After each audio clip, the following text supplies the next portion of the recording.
Assalamualaikum. Halo semua, jumpa lagi dengan saya. Pada kesempatan kali ini saya akan membuat menu untuk sahur dan buka puasa, yaitu ayam kumpau. Jangan lupa untuk subscribe, like, share, komen jika ada pertanyaan, dan tekan loncengnya supaya tidak ketinggalan video-video saya selanjutnya. Bagaimana cara membuatnya? Simak video ini hingga akhir ya.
Bagaimana teman-teman?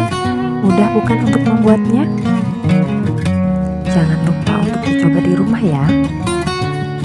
Dukung saya dengan subscribe, like, share, komen jika ada pertanyaan, dan tekan loncengnya supaya tidak ketinggalan video saya selanjutnya.